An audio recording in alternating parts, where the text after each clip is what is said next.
Pourquoi est-ce que ça fait si mal ce silence? Pourquoi est-ce que l'on peut vivre sous le même toit qu'un enfant que l'on a tenu dans ses bras, que l'on a regardé faire ses premiers pas et sentir pourtant que quelque chose d'immense et d'irréparable s'est brisé entre vous? Et la question la plus difficile, celle qui brûle vraiment, celle que l'on n'ose pas formuler à voix haute. Est-ce que c'est de votre faute? Laissez cette question respirer un instant. Il y a quelque chose qui se passe dans ces familles-là, dans ces couples-là, dans ces maisons où les enfants finissent par ne plus appeler, par ne plus venir, par disparaître doucement de la vie de leurs parents, et ce quelque chose a une raison précise. Une raison que vous n'avez probablement pas encore identifiée. Et c'est exactement ce dont il est question ici, ce soir, dans cette conversation. Christophe André le dit avec beaucoup de douceur, mais aussi avec une clarté sans compromis. Le silence de nos enfants adultes n'est presque jamais un mystère. C'est presque toujours un message. Un message écrit en lettres invisibles sur des années entières, avec les mots qu'on n'a pas dit, avec les bras qu'on n'a pas ouverts, avec les disputes qu'on n'a jamais vraiment résolues et surtout avec la dynamique relationnelle qui régnait entre les deux adultes qui les ont élevés. Imaginez cette scène. Un dimanche ordinaire, la cuisine sent le café réchauffé et le silence. Deux personnes à table, doges légèrement courbées, regardent sur leurs téléphones respectifs. Elles cherchent quelque chose à dire. Ils ne lèvent pas les yeux. Les couverts font un petit bruit métallique. Dehors, les voitures passent. Rien d'extraordinaire ne se produit. Et c'est justement ça le problème. Rien ne s'est produit. Ce silence-là n'est pas reposant. Il est lourd. Il est froid, comme une pièce qu'on n'a pas chauffée depuis longtemps et qui sent la poussière et quelque chose d'autre, quelque chose d'indéfinissable, comme une absence qui a pris la forme d'une présence. Dans un coin de la maison, où un enfant de 10 ans joue seul, il entend tout. Pas les mots parce qu'il n'y en a pas, il entend l'absence. Et cette absence, elle s'imprime dans son système nerveux avec une précision redoutable. C'est ici que Christophe André nous invite à nous arrêter et à réfléchir vraiment. Pas pour culpabiliser, attention, mais pour comprendre. Parce que comprendre, c'est la première étape vers quelque chose de différent. Est-ce que vous vous reconnaissez dans cette scène? Est-ce que vous avez déjà vécu ce dimanche-là, ce café-là, ce silence-là? Si c'est le cas, et si vous vous demandez pourquoi vos enfants adultes appellent de moins en moins ou n'appellent plus du tout, alors ce qui suit vous concerne directement. Et si vous êtes encore dans la phase où les enfants sont à la maison, alors ce qui suit vous concerne encore plus. Parce qu'il est encore temps. Il est toujours temps, à condition de savoir où regarder. Si quelque chose dans ce que vous entendez résonne avec votre expérience, si vous sentez que cette conversation touche quelque chose de réel en vous, prenez un moment pour vous abonner à cette chaîne. Pas par obligation, mais parce que ce travail de transmission, cette tentative de rendre la psychologie accessible et humaine, mérite d'être soutenue. Et laissez un commentaire. Dites-nous, dans votre famille, quel est le silence qui pèse le plus? Celui que personne n'osait nommer. C'est souvent là que tout commence. Alors qu'est-ce qui éloigne vraiment les enfants de leurs parents? Christophe André revient souvent à une idée centrale, presque paradoxale. Les enfants ne s'éloignent pas de leurs parents parce qu'ils ne les aiment plus. Ils s'éloignent parce qu'ils les ont trop aimés et que cet amour leur a coûté trop cher. Trop d'anxiété absorbée, trop de conflits médiatisés, trop de loyauté impossibles, trop de silences interprétés, trop de tensions portées dans le corps comme une fatigue qui ne part jamais tout à fait. Et maintenant, voici ce que la science dit. Ce n'est pas une opinion, c'est une donnée clinique répétée dans des dizaines d'études sur les familles et les transmissions intergénérationnelles. Le climat émotionnel d'un couple parental est le premier environnement psychologique d'un enfant. Avant l'école, avant les amis, avant les réseaux sociaux. C'est dans ce climat-là que se forment les premières représentations de l'amour, de la sécurité, du conflit et de la réparation. Qu'est-ce que cela signifie concrètement? Cela signifie que si deux adultes vivent côte à côte dans un état de désengagement émotionnel chronique, si les disputes ne se résolvent jamais vraiment, si la tendresse a disparu et que le ressentiment l'a remplacé en silence, alors l'enfant qui grandit dans cet espace n'apprend pas à aimer d'une manière qui lui fait du bien. Il apprend à survivre à l'amour, et survivre à l'amour, c'est très différent de s'épanouir en lui. Voici maintenant quelque chose d'important. Quelque chose qui pourrait vous déranger, et Christophe André n'a jamais eu peur de déranger quand c'était nécessaire. Si vous n'examinez pas aujourd'hui la dynamique de votre couple, si vous continuez à penser que les enfants ne vous aiment pas, n'entendent pas, ne ressennent pas, alors vous risquez de construire, brique après brique, une distance qui deviendra un jour impossible à franchir. Pas parce que vos enfants sont ingrates, pas parce qu'ils vous ont oublié, mais parce qu'ils ont besoin de se protéger de ce qu'ils ont vécu et que parfois ces protégés prennent la forme d'une absence. Est-ce que vous voulez vraiment en arriver là? Est-ce que vous pouvez supporter l'idée que le téléphone reste muet, non pas parce que vos enfants sont occupés, mais parce qu'ils ont besoin de distance pour respirer? La bonne nouvelle, et il y en a une, c'est que rien n'est jamais définitivement cassé. Christophe André l'affirme avec une conviction profonde, nourrie par des années de pratiques cliniques et de recherche. Le lien humain est remarquablement résilient. Il peut survivre à des années de gel émotionnel. Il peut se réchauffer. Il peut retrouver une texture, une chaleur, une vitalité. Mais seulement si l'un des deux adultes, au moins, décide de regarder la vérité en face. Alors regardons-la ensemble. La première raison pour laquelle les enfants finissent par ne plus appeler, c'est qu'ils ont grandi dans une maison où l'amour était dit mais pas montré.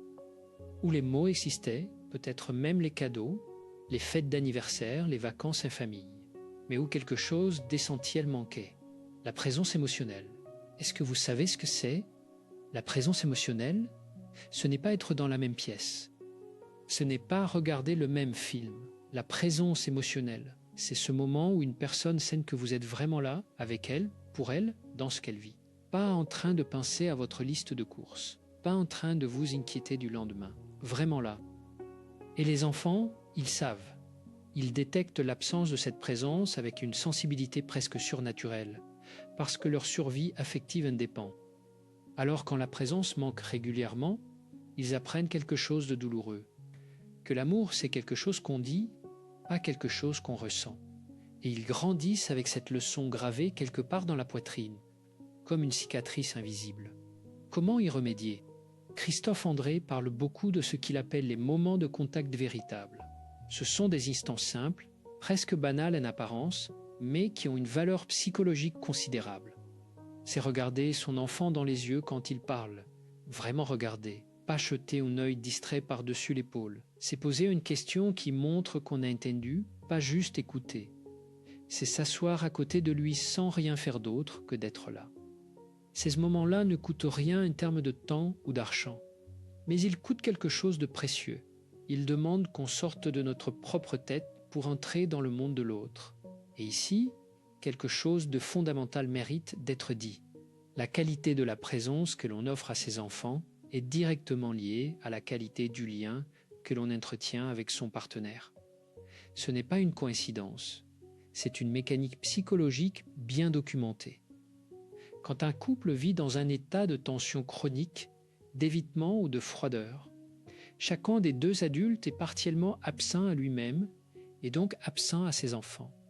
L'énergie psychique est mobilisée par le conflit non résolu, par la douleur qui circule en silence, par l'effort permanent de maintenir une façade de normalité.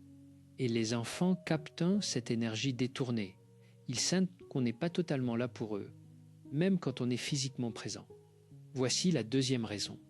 Et celle-là est particulièrement délicate à entendre. Les enfants s'éloignent parfois parce qu'ils ont été, sans que personne ne le veuille vraiment, transformés en régulateurs du système familial, en médiateurs, en confidents.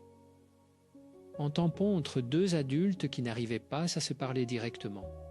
Est-ce que vous avez déjà dit à votre enfant, même sous une forme douce, ne dis rien à ton père ou tu sais comment est ta mère? Est-ce que vous avez déjà utilisé votre enfant, inconsciemment, comme un allié dans un conflit conjugal? Est-ce que votre enfant a grandi avec le sentiment qu'il devait prendre soin de vous émotionnellement plutôt que l'inverse? Si une partie de vous dit « oui », ne vous jugez pas.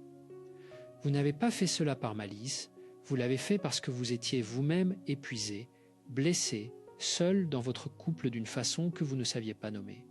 Mais il est important de reconnaître ce mécanisme parce qu'il a un coût énorme sur les enfants. Il les prive de leur enfance psychologique. Il leur impose une charge émotionnelle qu'ils ne sont pas équipés pour porter. Et quand ils deviennent adultes, l'une des premières choses qu'ils font, souvent sans même en être conscients, c'est de créer de la distance pour enfin déposer ce poids. Christophe André insiste sur ce point avec une douceur ferme. Les parents ont une responsabilité fondamentale, celle de protéger leurs enfants des conflits du couple. Non pas en niant que les conflits existent, mais en les chérant être adultes dans l'espace du couple, sans impliquer les enfants comme témoins, comme arbitres ou comme consolateurs. Permettez-moi de vous parler de quelqu'un. Appelons-la Isabelle. Isabelle avait 47 ans quand elle est venue en consultation pour la première fois, avec cette phrase qui revenait comme un refrain. « Je ne comprends pas pourquoi mes enfants ne m'appellent plus. » Elle avait 3 enfants adultes, elle leur avait consacré sa vie. Elle avait tout donné. Et pourtant, les appels se raréfiaient, les visites aussi. Elle vivait avec son mari dans un appartement où régnait une politesse froide et prévisible, comme 2 étrangers bien élevés partageant un espace commun. Ils ne se disputaient plus, ils ne se parlaient plus vraiment non plus. Ils coexistaient avec une efficacité redoutable et une tendresse nulle. Au cours des séances, quelque chose a émergé. Isabelle a réalisé, progressivement, douloureusement, que ses enfants avaient grandi dans l'atmosphère de cette froideur, qu'ils avaient appris à marcher sur des œufs, qu'ils avaient développé, chacun à leur manière, des stratégies pour naviguer dans ce silence conjugal. L'un était devenu l'enfant parfait, celui qui ne pose aucun problème. L'autre était devenu rebelle, cherchant à créer des émotions là où il n'y en avait plus. La troisième s'était faite toute petite, presque invisible. Et devenus adultes, tous les 3 avaient fait la même chose. Ils s'étaient éloignés, non par ingratitude, mais parce que revenir dans cette maison, c'était replonger dans une atmosphère qui leur serrait la poitrine et leur donnait envie de fuir. Isabelle a pleuré, longtemps. Et puis elle a demandé « Est-ce qu'il est trop tard ?» La réponse, celle que Christophe André donne toujours dans ces moments-là, c'est « Non, il n'est jamais trop tard pour commencer. » Mais commencer, ça demande du courage. Et ça commence toujours par le même endroit, par le couple. Isabelle et son mari ont commencé une thérapie de couple. Pas parce qu'ils voulaient divorcer, mais parce qu'ils voulaient comprendre ce qui s'était passé. Et peu à peu, quelque chose a changé dans leur façon d'être ensemble. Pas spectaculairement, pas du jour au lendemain, mais réellement. Et les enfants, sans qu'on leur ait rien demandé, sans qu'on leur ait rien expliqué, ont commencé à appeler un peu plus souvent, à venir pour des week-ends spontanés, à rester un peu plus longtemps à table après le repas. Pourquoi ? Parce que l'atmosphère avait changé. Parce que la maison était devenue, imperceptiblement, un endroit où il faisait un peu mieux respirer. C'est ça la troisième raison. Les enfants reviennent ou ne reviennent pas, en fonction de ce que leur corps se souvient de ressentir dans votre maison. Pas de ce que vous leur avez dit, pas de ce que vous pensez leur avoir donné, mais de ce que leur système nerveux a enregistré année après année, comme l'atmosphère émotionnelle du foyer. Est-ce que c'était un endroit sûr ? Est-ce que c'était un endroit où on pouvait être soi-même ? Est-ce que c'était un endroit où la tendresse était présente, palpable, réelle ? Et maintenant, voici quelque chose qui peut vous surprendre. Quelque chose que la recherche en psychologie relationnelle a mis en évidence de façon répétée, et que Christophe André intègre dans sa pratique depuis des années. Les enfants ne retournent pas vers leurs parents en fonction de ce que les parents ont fait pour eux. Ils retournent vers leurs parents en fonction de comment les parents leur ont fait sentir qu'ils étaient. Est-ce que vous les avez fait sentir vus, entendus, importants ? Pas juste aimés en théorie, mais perçus dans leur singularité, dans leurs besoins spécifiques, dans leur fragilité particulière. Il y a une différence fondamentale entre aimer son enfant et être en relation avec son enfant. On peut aimer quelqu'un profondément et ne pas être en relation avec lui. La relation, c'est le mouvement vivant entre 2 personnes. C'est l'ajustement constant, la curiosité de l'autre, la disponibilité émotionnelle. Et cette relation, elle ne peut pas se construire correctement si les 2 adultes qui forment le couple parental sont eux-mêmes déconnectés l'un de l'autre. La 4e raison mérite qu'on s'y attarde, parce qu'elle est souvent la plus niée. Les enfants s'éloignent parfois parce qu'ils ont assisté, impuissants, à la souffrance de l'un de leurs parents et qu'ils ne savent pas comment être avec cette souffrance. si l'un des parents a vécu dans une position de victime chronique au sein du couple. Si l'enfant a vu sa mère pleurer en silence dans la cuisine qui sentait l'humidité et le savon froid, ou son père rentrer le soir avec ce regard éteint et ses épaules voûtées qui disaient tout sans rien dire. Alors, cet enfant a appris quelque chose de terrible, que l'amour fait souffrir, que le couple, c'est un endroit où l'on se blesse, et quand il devient adulte, il fait ce que tout être vivant fait face à la douleur. Il s'en éloigne. Ce n'est pas de la froideur, ce n'est pas de l'ingratitude, c'est de la survie psychologique.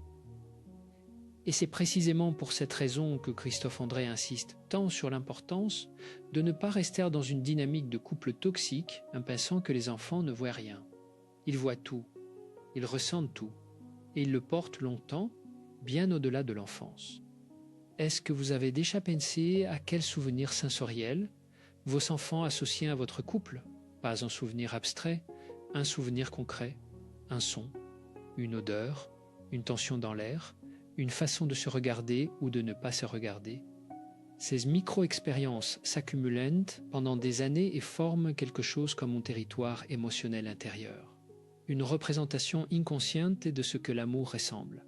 Et cette représentation, elle influence toute la vie relationnelle de vos enfants. Voici la 5e raison. Et celle-là, Christophe André la nomme avec une précision particulière parce qu'elle touche à quelque chose d'extrêmement courant et extrêmement destructeur, le ressentiment silencieux. Le ressentiment, c'est l'une des formes les plus toxiques que peut prendre l'émotion dans un couple, précisément parce qu'il est invisible. Il ne crie pas, il ne fait pas de scène. Il s'installe doucement, comme une humidité dans les murs, et il ronge le bois de l'intérieur. 2 personnes peuvent vivre ensemble pendant des années avec un ressentiment mutuel profond, et ne jamais en parler directement. Elle parle de tout le reste, du budget, des enfants, des vacances, de la voiture, mais pas de ça, jamais de ça. Et les enfants, dans ce contexte, grandissent dans une atmosphère émotionnellement ambiguë. Ils sentent que quelque chose ne va pas. Ils ne savent pas quoi. Ils ne peuvent pas le nommer. Mais leur corps sait. Leur corps est tendu comme une corde trop serrée. Et cette tension chronique, cette vigilance constante à l'état émotionnel des parents épuise leur système nerveux et nuit profondément à leur développement psychologique. Des recherches menées sur le stress familial chronique montrent que les enfants qui grandissent dans des foyers à haute tension émotionnelle, même sans conflits ouverts et violents, présentent des niveaux de cortisol plus élevés, des difficultés de régulation émotionnelle plus importantes et une tendance plus forte aux troubles anxieux à l'âge adulte. Ce ne sont pas des données pour faire peur. Ce sont des données pour prendre conscience. Et la conscience, c'est toujours le début de quelque chose de possible. Qu'est-ce qu'on peut faire face au ressentiment? Christophe André propose quelque chose de contre-intuitif mais de profondément efficace. Commencer par reconnaître le ressentiment sans chercher à l'éliminer immédiatement. Lui donner un nom, lui faire une place, non pas pour s'y complaire, mais pour le comprendre. Parce que derrière chaque ressentiment, il y a une blessure non soignée, une attente non comblée, un besoin qui n'a jamais été exprimé clairement. Et quand on arrive à formuler le besoin qui s'est caché derrière, le ressentiment, on passe d'un état de fermeture à un état d'ouverture possible. C'est un exercice difficile. Il demande une honnêteté avec soi-même qu'on ne pratique pas souvent, mais il est transformateur. La 6e raison. Et celle-là, permettez-moi de la formuler avec la douce ironie que Christophe André lui-même utilise parfois, parce qu'elle mérite qu'on sourire un peu, même si ça fait mal. Les enfants s'éloignent parfois parce que leurs parents ont passé 20 ans à leur apprendre à être indépendants et maintenant ils sont surpris qu'ils soient indépendants. Il y a quelque chose de paradoxalement comique dans cette situation, non? On enseigne à ces enfants à voler de leur propre aile. On les encourage à partir, à explorer, à construire leur propre vie. Et puis, quand ils le font vraiment, on se retrouve avec un téléphone qui ne sonne pas et une incompréhension douloureuse. Mais derrière cette ironie, il y a quelque chose de sérieux. Si le lien entre parents et enfants n'a pas été nourri régulièrement, si la relation n'a pas évolué avec l'enfant qui grandissait, si on n'a pas appris à être les parents d'un adulte après avoir été les parents d'un enfant, alors il ne reste pas grand-chose d'autre que le lien biologique. Et le lien biologique seul ne suffit pas à maintenir une relation vivante. Comment devient-on le parent d'un adulte? En s'intéressant à sa vie d'adulte, en lui posant des questions sur ses projets, ses rêves, ses difficultés, sans lui donner de conseils non demandés. En le respectant comme une personne à part entière, avec ses propres choix, même quand ces choix nous semblent étranges ou incompréhensibles. En apprenant à recevoir autant qu'à donner. En créant des espaces d'échange qui ne soient pas des bilans ni des leçons, mais de véritables conversations entre égaux. Et ici, encore une fois, la dynamique du couple joue un rôle crucial. Les parents qui ont une relation vivante entre eux, qui ont des projets communs, des intérêts partagés, une vie émotionnelle riche, ces parents-là ont naturellement quelque chose à offrir à leurs enfants adultes, quelque chose d'autre que le besoin. Parce que le besoin, aussi légitime soit-il, peut devenir étouffant. Les enfants adultes reviennent plus facilement vers des parents qui n'ont pas besoin d'eux pour exister, mais qui les accueillent avec joie quand ils viennent. La 7e raison est peut-être la plus difficile à entendre.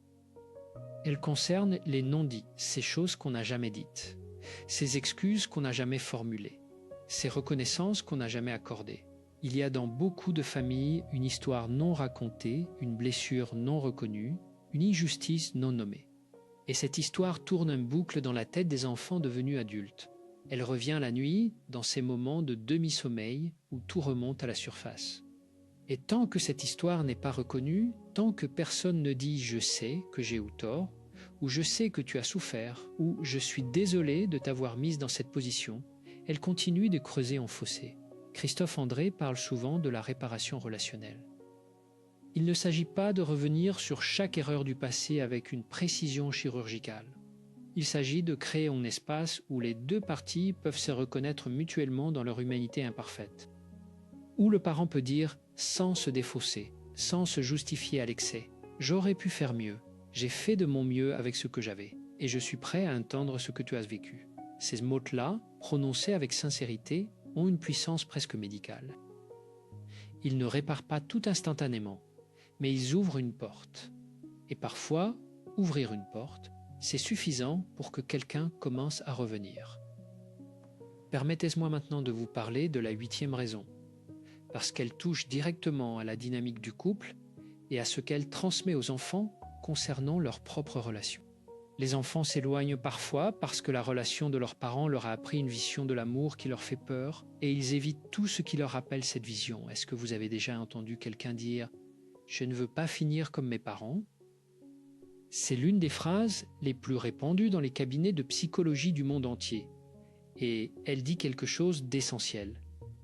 Les modèles relationnels que nous avons observés pendant l'enfance deviennent nos références inconscientes pour l'amour. Si ces modèles étaient marqués par la distance, le conflit, la froideur ou la dépendance toxique, alors une partie de notre énergie psychique adulte est consacrée à fuir ces modèles. Et fuir ces modèles peut inclure fuir les personnes qui les incarnent, même si ces personnes sont nos parents. Ce n'est pas de la cruauté, c'est de la psychologie. Alors que peut-on faire ? Christophe André propose quelque chose de remarquablement simple et profondément révolutionnaire à la fois. Transformer sa propre relation de couple en un modèle différent. Pas parfait, mais différent. Montrer à ses enfants, même adultes, que les choses peuvent changer, que l'on peut apprendre, que l'on peut grandir, que l'on peut décider à 50, 60 ou 70 ans de traiter son partenaire avec plus de douceur, de plus de curiosité, de plus de tendresse. Et que cette décision, prise avec courage et constance, peut changer non seulement sa propre vie, mais aussi la façon dont ses enfants perçoivent la possibilité de l'amour. C'est une forme de cadeau transgénérationnel. L'un des plus beaux que l'on puisse offrir, la 9e raison. Elle est plus subtile, mais Christophe André y revient régulièrement parce qu'elle est souvent sous-estimée. Les enfants adultes s'éloignent parfois parce qu'ils n'ont jamais appris à naviguer dans le conflit avec leurs parents. Parce que dans leur famille, le conflit était soit explosif, soit totalement tabou. Il n'y avait pas de moyen terme. Pas d'espace pour dire « ça m'a blessé » sans que cela devienne une catastrophe ou un silence de plusieurs semaines. Quand le conflit n'a pas de place saine dans une relation, les personnes font ce que les personnes font toujours face à quelque chose qui semble dangereux. Elles évitent. et l'évitement dans les relations humaines prend la forme de la distance, des appels moins fréquents, des visites plus courtes, des excuses de plus en plus inventives pour ne pas venir au dîner de famille. Ce que Christophe André enseigne et ce qu'il pratique lui-même dans son travail clinique, c'est que le conflit bien géré est en réalité un signe de santé relationnelle. Que savoir dire « je suis en désaccord avec toi et je t'aime quand même » est l'une des compétences les plus précieuses qu'on puisse développer, et que cette compétence s'apprend, elle ne tombe pas du ciel. Elle se construit avec de la patience, avec de la pratique et parfois avec l'aide d'un professionnel. Comment créer cet espace du conflit sain? En commençant par changer le ton. Non pas le contenu de ce qu'on dit, mais la façon dont on le dit. En remplaçant les accusations par des expressions de ressenti. Pas « tu ne fais jamais attention à moi, mais quand tu fais cela, je me sens seul et non vu ». Cette différence syntaxique est infime, mais elle change tout à la dynamique de l'échange. Elle ouvre une conversation au lieu d'en fermer une. Et voici maintenant la 10e raison. La dernière, celle qui, paradoxalement, est à la fois la plus simple et la plus difficile à accepter. Les enfants s'éloignent parfois tout simplement parce que personne ne leur a jamais dit vraiment, de façon directe et sincère, qu'ils manquaient. Pas « appelle-moi » plus souvent sur un ton de reproche. Pas « on ne te voit jamais » avec cette petite nuance de culpabilisation dans la voix. Mais vraiment, simplement, honnêtement, tu me manques. Je voudrais qu'on passe du temps ensemble. Je veux te connaître, toi l'adulte que tu es devenu. Il y a dans cette déclaration une vulnérabilité que beaucoup de parents n'ont jamais apprise à exprimer, parce qu'eux-mêmes n'ont jamais vu leurs propres parents l'exprimer. Et pourtant, c'est souvent cette vulnérabilité-là, précisément cette fragilité assumée, qui crée le plus de connexion, parce qu'elle dit quelque chose d'essentiel. J'ai besoin de toi, non pas pour que tu prennes soin de moi, mais parce que ta présence dans ma vie a de la valeur. Parce que tu es si irremplaçable. Et maintenant, voici ce que Christophe André appelle le cœur de la pratique. Ce sont les outils concrets, les gestes simples, les décisions quotidiennes qui peuvent transformer une relation distante en une relation vivante. Ce ne sont pas des solutions magiques. Ce sont des pratiques. Et les pratiques demandent de la régularité, de la patience et surtout de la conviction que le changement est possible. La première pratique, et Christophe André y revient constamment, c'est ce qu'il appelle la présence pleine dans les petits moments. Pas les grands gestes. Pas les voyages extraordinaires ou les cadeaux coûteux. Les petits moments.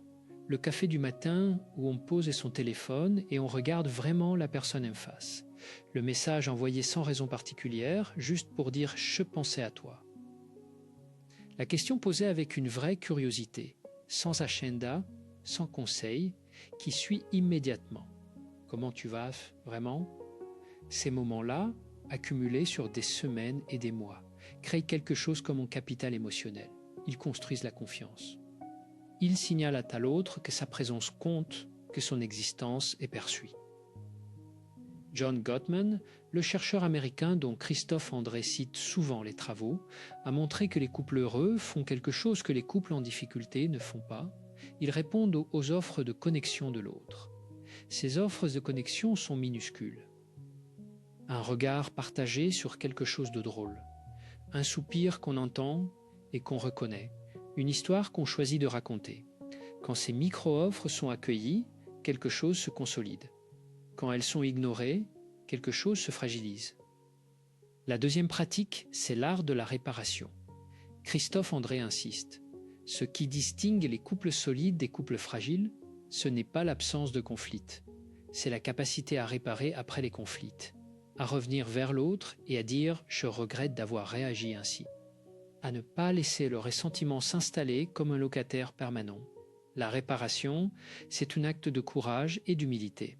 Et elle a un effet immédiat sur le sentiment de sécurité de l'autre. Quand quelqu'un sait que les blessures seront soignées, il peut prendre des risques émotionnels. Il peut s'ouvrir davantage. Il peut être présent d'une façon plus complète. Et cette dynamique de réparation, elle s'observe. Les enfants la voient. Ils apprennent d'elle. Ils retiennent que l'erreur n'est pas mortelle, que le conflit peut se résoudre, que l'amour peut tenir même quand il trébuche. Et cela leur donne une ressource inestimable pour leur propre relation. La troisième pratique, c'est la gratitude active. non pas la gratitude comme un exercice de développement personnel désincarné, mais la gratitude comme un acte relationnel concret. Dire à son partenaire, devant ses enfants ou non, quelque chose qu'on apprécie chez lui ou chez elle, pas de façon généralisée, pas « tu es quelqu'un de bien », mais de façon précise, sensorielle, ancrée dans le réel. Quand tu as fait ça hier soir, j'ai senti quelque chose de chaud dans la poitrine. Ça m'a rappelé pourquoi j'aime être avec toi. Ces formulations peuvent sembler maladroites au début. Elles le sont souvent, et c'est très bien, parce que la maladresse sincère crée bien plus de connexion que la fluidité de façade.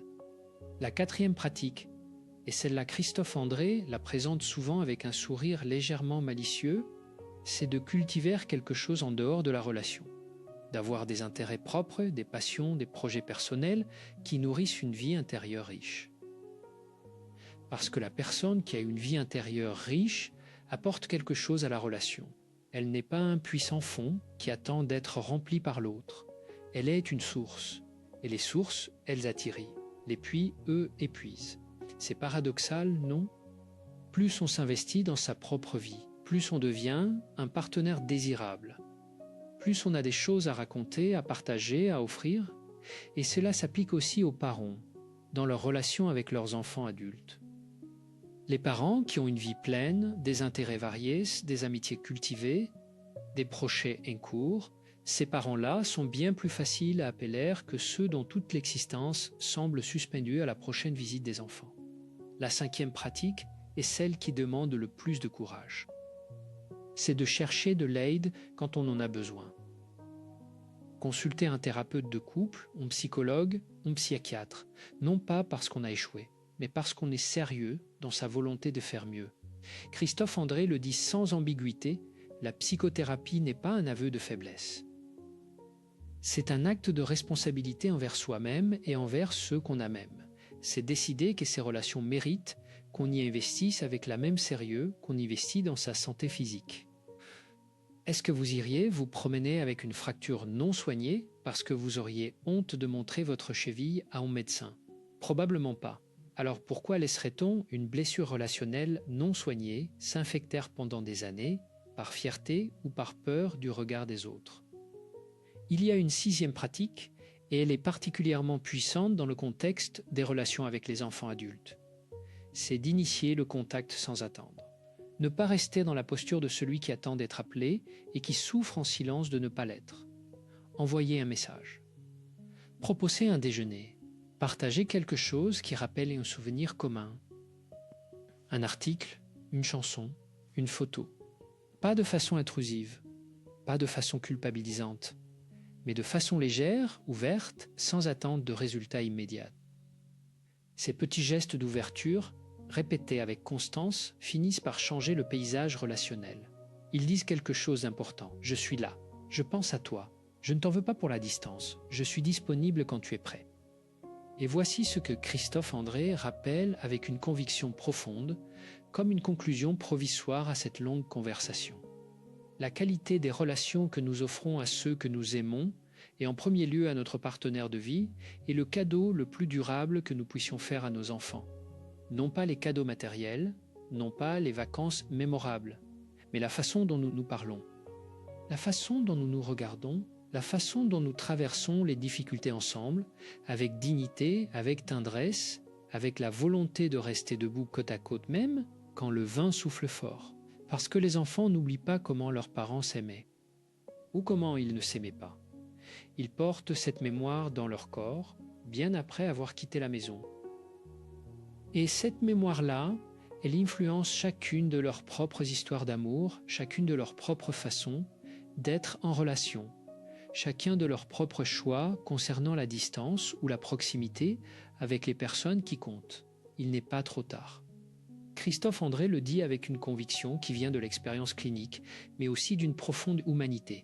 Il n'est pas trop tard pour changer quelque chose dans la façon dont vous êtes avec votre partenaire, pour introduire un peu plus de tendresse dans les gestes quotidiens, pour poser votre téléphone et regarder cette personne en face de vous avec les yeux de quelqu'un qui a choisi d'être là, pour dire les mots qu'on n'a pas dit, pour réparer ce qui peut encore être réparé. Et si vos enfants se sont éloignés, Si le téléphone reste silencieux plus souvent qu'il ne devrait, alors commencez par là. Commencez par votre couple. Commencez par l'atmosphère de votre maison. Commencez par la qualité de présence que vous offrez à la personne qui partage votre vie. Parce que les enfants, même adultes, même loin, sentent quand quelque chose a changé. Ils le sentent dans leur corps, dans cette façon inexplicable qu'ont les êtres humains de percevoir les modifications du champ émotionnel de leur famille d'origine. Et souvent, quand quelque chose de meilleur commence à exister dans votre couple, quelque chose de meilleur commence aussi dans votre relation avec eux. La vie relationnelle n'est jamais figée, elle est toujours en mouvement, elle évolue avec chacun de nos choix quotidiens. Et le choix le plus puissant que vous puissiez faire aujourd'hui, maintenant, après avoir entendu tout cela, c'est de décider que vous voulez quelque chose de différent.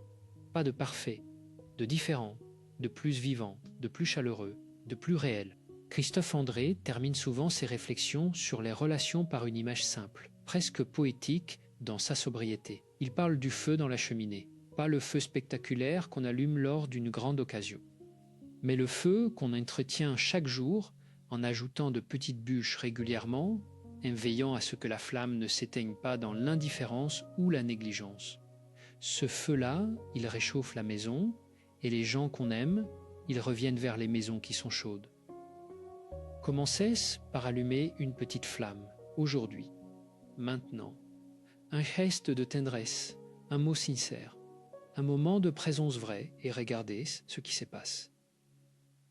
Parce que la réponse à la question que vous n'osiez pas poser au début, celle qui brûlait doucement comme une braise sous la cendre, cette réponse n'est pas dans le passé. Elle n'est pas dans les erreurs qu'on a faites. Elle est dans ce qu'on choisit de faire maintenant. Et ce choix-là, il vous appartient entièrement.